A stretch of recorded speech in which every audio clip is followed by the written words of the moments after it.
investor, entrepreneur, author, keynote speaker, and thought leader of the global technology landscape. David is the managing partner of Network Society Ventures, a seed-stage global venture investment firm, and he is a member of the faculty of and advisor to the Singularity University. Could you please give a warm welcome to David Orban? Thank you. This is my first time in Gibraltar, as for many of us. And you may have seen the title of my presentation, which is not Asymmetrical Permissionless Consent Mechanisms, aka Don't Touch the Monkey. That is what happened to us yesterday, especially as we were instructed, how do you interact with them? How do you actually have a monkey take a selfie with you, or not? And to understand that they are allowed to groom us, we are not allowed to groom them, and they are allowed to groom among themselves. Kind of an interspecies communication.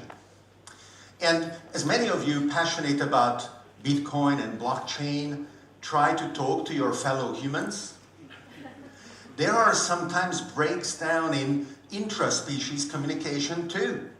They just don't get it. And it is, I think, our responsibility to find ever more approachable analogies, examples, expressions to explain the huge opportunities that we are seeing. The open source business models around blockchain and token sales are explained in this wonderful thing we call a white paper. And whether it is 3 pages or 30 pages, they are a certain degree achieving this goal of explaining and making understandable what each project does.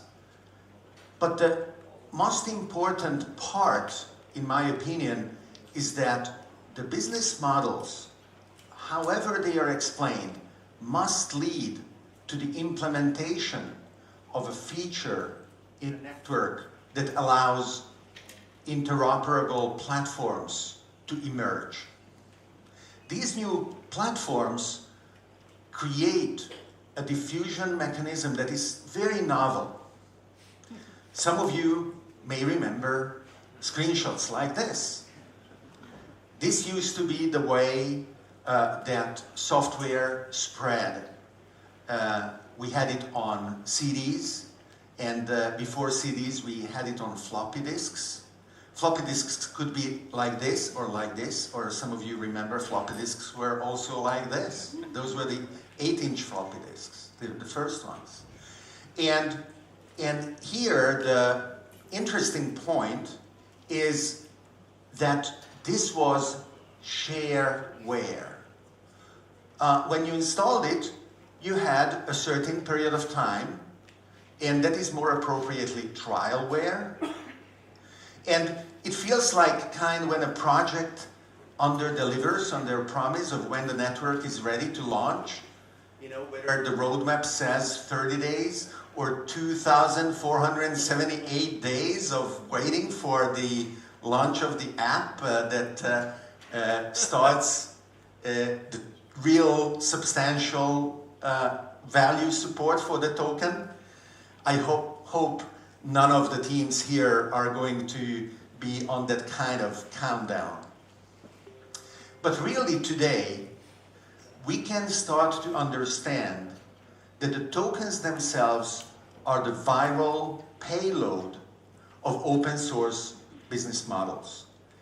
It is indeed a new kind of software delivery mechanism where the world computer enables anybody in an unfettered manner to start participating both in the value creation as well as in the enjoyment of the features and the support mechanisms that this incredibly reliable system allows. Now, what I want is to give you a broader context of what is really going on and why now. I love continuing these conversations. Feel free to reach out on LinkedIn or Twitter, and let's engage in continuing what you may see as some of the provocations that we love to analyze at Singularity University or Network Society Research, my think tank now in 40 countries. We are not in Gibraltar yet. Or my fund, or some of the team members at Network Society Lab who are here as well, Scott, Anthony, Randy, and others that you're welcome to seek out. We believe that hierarchical and centralized organizations were absolutely great for the past several thousand years, actually, since the pyramids were built, to achieve our goals. At a great inefficiency, which we couldn't measure. You know, whether it was thousands of slaves dying in the process, or the spice trade losing dozens of vessels before one ship could come back and deliver on the investment of the Dutch West Indies. Today we are on the verge of understanding how to substitute those centralized hierarchical organizations with a new generation of decentralized networks, where we are able to measure the degree of efficiency at a granularity that is unprecedented. The measure of the efficiency of the network is the granular transfer of a token from one person to another, from one app to another, and the Internet of Things from machine to machine, of course. And this is what is going to allow us to measure things that were not measurable before, put a price on those transactions, and create entirely new markets. That is why I think you shouldn't look at what markets blockchain is going to disrupt. Sure, it is going to disrupt a lot of incumbents who are going to have a hard time adapting to the new world. But the economy is not a closed system, and you should really aim to establish a foothold in novel applications that were not possible before. Whether it is solar energy that is naturally decentralized, where we invested in a crowdfunding platform for enabling people all over the world to buy a single cell in a solar plant that is installed with a smart meter which measures the energy consumed locally and pays the owners of the cells with a Bitcoin transaction. You can be sitting in Norway. Who is here from Norway? Where it is dark 6 months out of the year, and literally be streaming African sunshine in your digital wallet, generating an annuity for the next 10, 20 years. Or whether we are talking about manufacturing, the building of real things, with another investee company of ours called Wealth Migrate that enables anybody, including millennials, to participate in the wealth creation afforded by ownership of real estate. Starting with $1,000, commercial and residential real estate can be owned by anybody who wants to participate in this network. Hydroponics in food, personalized health, peer-to-peer learning. These are all examples of decentralized technologies that are enabling a completely new way of organizing our social economic structure. And this is the context in which blockchain, Bitcoin, and the token economy lives. Where security doesn't need to be based on the violence mechanisms that we thought were the only possible. But it can be based on voluntary association and a self-imposed system of arbitration. Like a third example I want to give you, BitNation, that has launched its pre-sale just a few days ago with great success, that is creating an arbitration token where conflicts can be resolved on the blockchain, and the token cannot be bought or sold, it can only be earned.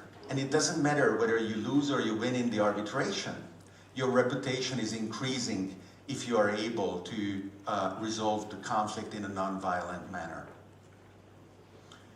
Now, these are accruing a toolbox of solutions in order to overcome the impasse and the lack of thought leadership in our political class that is most often driven by a mentality of scarcity and of fear, rather than embracing abundance and opportunities for the future. The speed with which we are iterating in these solutions is unprecedented. Creating new organizations that empower and emancipate people who can learn with no barriers to entry. They can acquire a purpose through an understanding and a dignity in a future where they have a stake, where they know they are not going to be excluded. And that is the basis of stable communities, whether geographically defined, as traditionally was the case, or in the new way of looking at non-exclusive, non-geographical communities of global participation. Now, the bureaucracies are realizing that they are being disrupted by this at a profound level, and they are in a state of panic. The regulators are reacting all over the world in a haphazard manner. Whether it is Russia that is saying a year ago that it will prohibit blockchain as if you could censor mathematics, or China that believes that they are able to close down the internet in a watertight manner. If you look at it in a broader perspective, you realize that this trend is actually unstoppable. And if that is the case, then you shouldn't try to stop it. You should not waste energies and brain power in your community, but you should apply that energy and that brain power to find how you can adapt to a future that is unstoppably coming.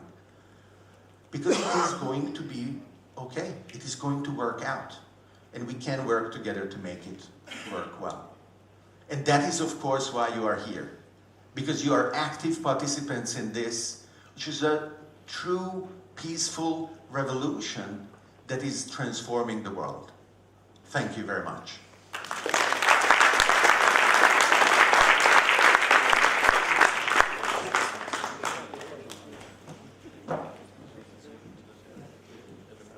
So yesterday, when David took pictures of us with monkeys and he said he was going to work those slides into his presentation, I laughed because I thought it was a hilarious joke. But well done, David. You managed